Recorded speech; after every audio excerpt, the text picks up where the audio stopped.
How many rentals do you actually need to replace your commission income? Let's talk about that today.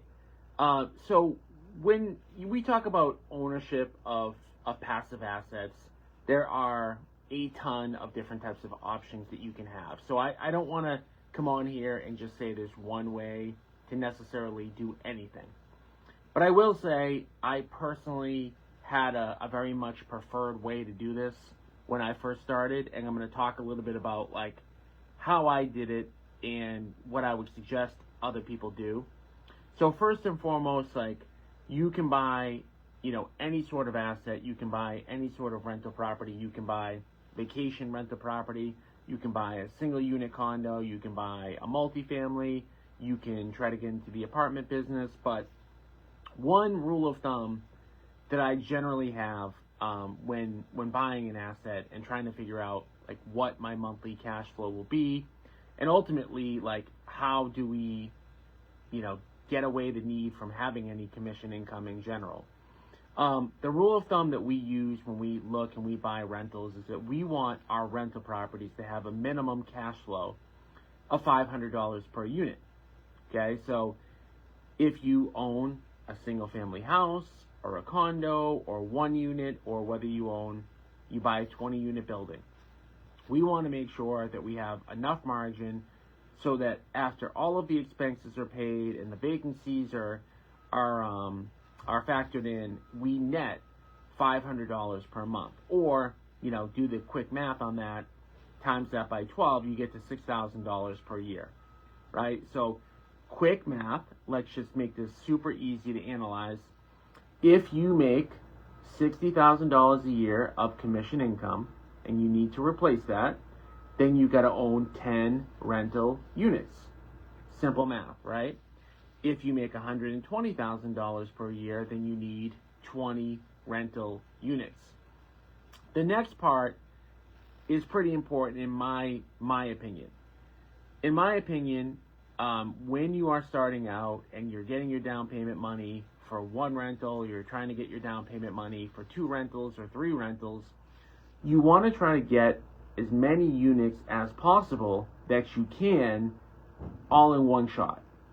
So for example, while it may be a little bit easier to buy a single family, in general, I would recommend buying a 3 or even ideally a 4 unit property. A 4 unit property because the loan types change from residential to commercial. It's a little bit harder to house hack once you go above 4 units. As we know, getting your first rental property, you can use an FHA loan with really low down payments if you buy your first property and it's owner occupied, and you can do that for whatever it is now, 3.5%, 4% down.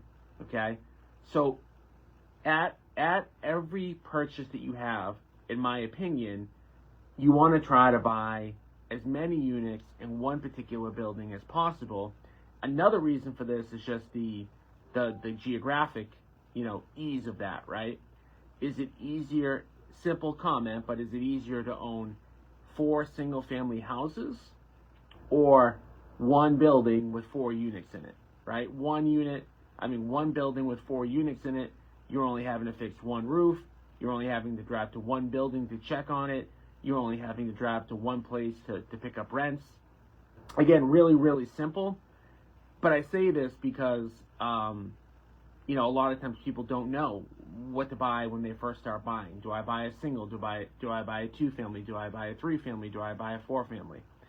So, again, going back to the original point, like how many units do you actually need in order to replace your commission income? If you're buying 4 unit buildings and you only need to get to 20 units to replace $120,000 worth of commission income, then you only need to buy 5 properties rather than buying 20 properties, right?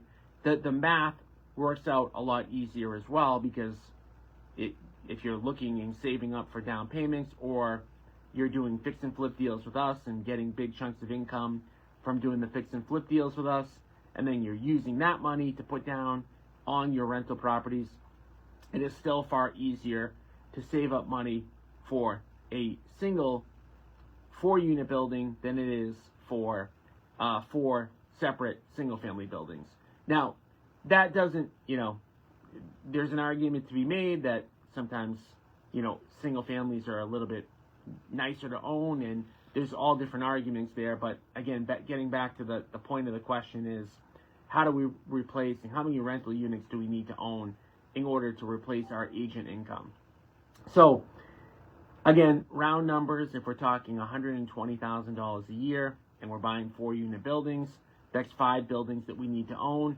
That means that if we're doing stuff the right way, we should be able to accomplish 6 figures of passive income in approximately 5 years, right? 1 building per year, 5 years, all said and done, that's all it takes.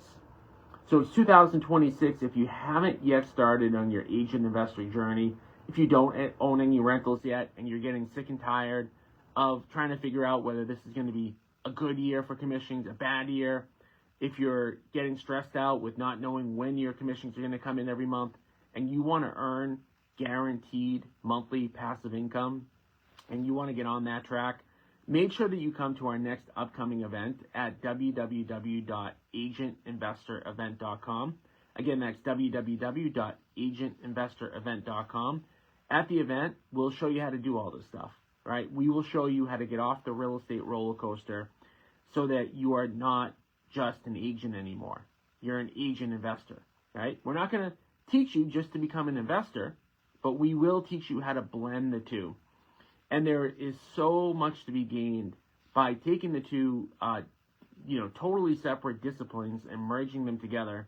The most important one is really, the topic of today, which is like, how do we earn enough passive income so that we don't necessarily have to get up every day and grind and sell and work with some clients that we maybe shouldn't work with.